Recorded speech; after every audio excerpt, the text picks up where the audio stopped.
I go to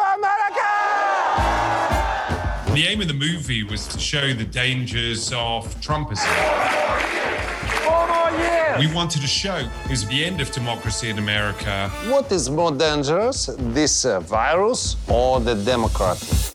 Democrats. This is unlike any other kind of filmmaking. I'm Stephen Miller. Sorry I'm late. We had to do whatever we could to get this movie out before the election. At the time, it felt complete madness.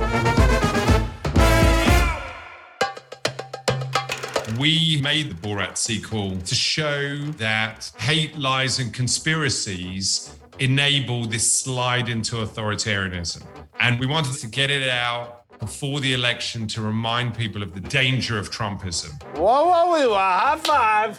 We thought Borat was the ideal person to illuminate what Trumpers really believed, because Borat was a bit more misogynistic, he was a bit more into white supremacy, he was a bit more into caging children. And by being further than the interviewee, he would allow them to really reveal themselves. Hillary Clinton drink the blood of children? That's what we've heard. Yeah. I've heard. It's been said. When Sacha told me that he was planning on doing this movie, I thought, I don't know how you stay relevant. You know, there's everybody doing this in late night and doing great jokes. But ultimately, when he said that he was bringing Borat's daughter into the storyline, I thought it was great. Because honestly, when this country is still litigating women's rights, I thought, well, you know what? It's time for Borat to come back and have his daughter help with this cause.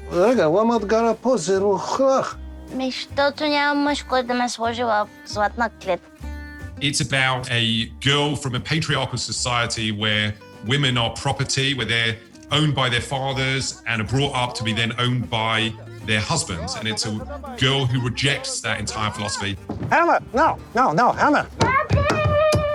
And it's also the story of the world's most misogynistic man becoming a feminist. I want you to make a hotsie out of this Nazi. We can do it. I mean, the challenges of this are, obviously, you've got this emotional father-daughter story. You've got a comedy movie where you're trying to make sure the set pieces are as good as anything you've seen before.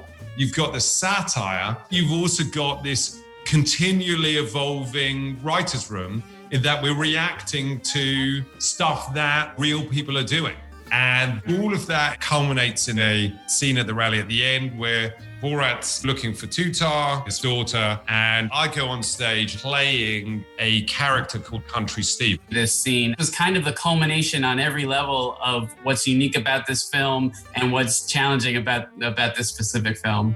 We gotta get up and fight for this beautiful country, the United States of America. I don't see very many masks out there. That makes you instant criminals. This was a very important scene for the story. This is when Tutar makes this emotional turn, this decision to save her father's life, essentially. She's living her life as the first ever Kazakh woman to follow her own trajectory and not be owned by another man. And she decides to give it all up. This story point was always written, but how to execute it had to change as soon as COVID set in. Los Angeles locked down, and there was the discussion of, when do we start up again? Daily, I was calling up Monica going, there must be a way, there must be a way. And the moment I saw these anti-lockdown protesters, I thought, these are the perfect people for Borat to be with. We should shoot this scene with Borat's daughter live in the middle of one of these anti-lockdown rallies. And the rally became part of that story, which was a brilliant addition by the writers and the team. And if the purpose of the movie is to be a 90-minute reminder of the failings of Trumpism, then perhaps the biggest failing of all was the willful incompetence when it came to coronavirus. And so we came up with this idea of, I go on stage and I sing this song about all Trump's opponents should be injected with the Wuhan flu. Obama, what we gotta do? Inject him with the Wuhan flu. Inject him with the Wuhan flu. Let's hear it.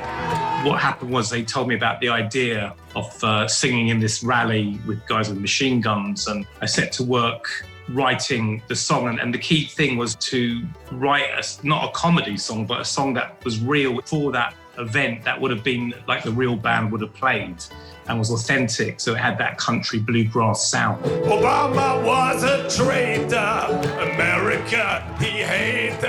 Erran is kind of brilliant at getting these songs that are perfectly in the genre that aren't parodies. And what we wanted to do was to get the two conspiracy theorists called Jim and Jerry, have them come up with some lyrics for it. We'd already written it, but some of the lines that they come up with, we then incorporated into the song. So the first line was, Obama was a traitor, America he hated. That was their line. So they actually are credited as helping write the lyrics, obviously with the rest of the great writing team. Dr. Fauci, what we gonna do? Inject him with the hand flu.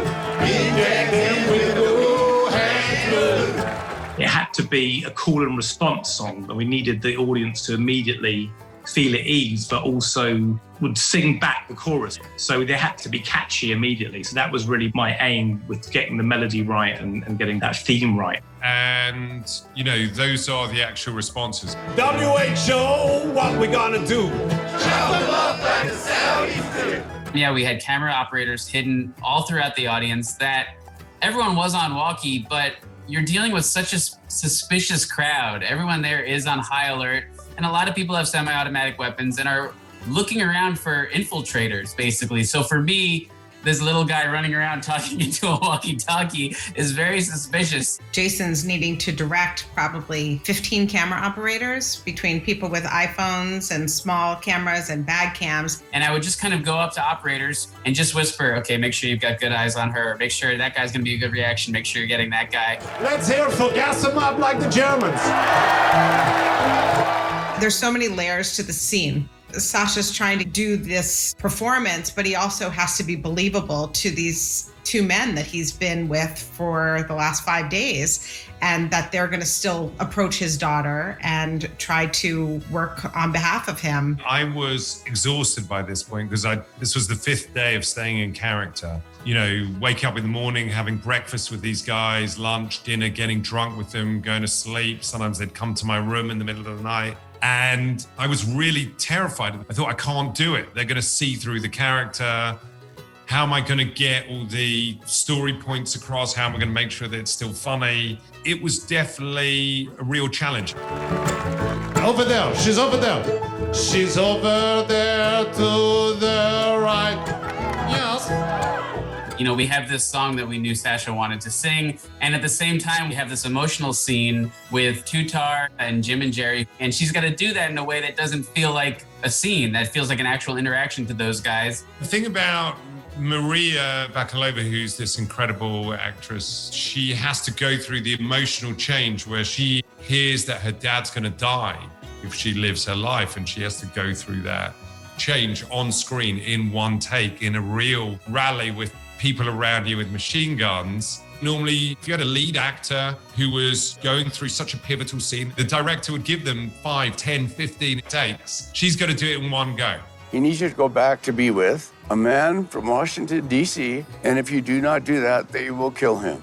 And you're trying to capture the moments, but you also have to stay in the genre of the movie. So you have to have the push-in on her face when she realizes her dad's going to die. You know, you've got one chance to get this right. That's why the camera work is brilliant, the direction is brilliant. I will not talk with him, but tell him that I will do it. Most of the movie are these scenes with real people. Then once we're in there, whatever happens, happens. We basically are just creating an environment where this pre-written material can happen and also great improvised moments can happen.